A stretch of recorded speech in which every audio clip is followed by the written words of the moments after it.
My name is Georgi Krdjeliski. I'm originally from Bulgaria. I graduated with Management Information Systems and a minor in Economics. The MIS program really allowed me to be creative and can think outside the box and express myself in terms of starting up my own initiatives. And I did economics because I'm coming from a country from Eastern Europe, and I came to WPI with the idea of coming back essentially and contributing to the economic development of my country.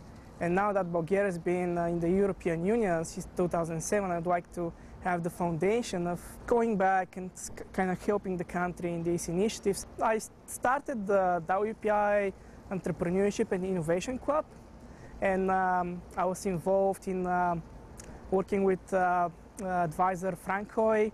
We built a relationship with the Collegiate Entrepreneurship Organization. That was my main involvement on campus, and very recently the WPI School of Business received was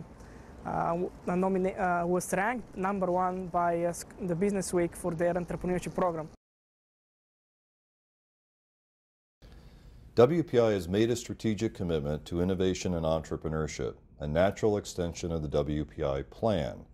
In Alumni Gym, there is a space that will be dedicated to these initiatives, including the McDonough Incubator, the Accelerator Fund, the Entrepreneur in Residence Program, and the Tech Advisor Network. This is our virtual incubator that links alumni to our entrepreneurs who are students, faculty, and young alumni. Your participation really matters.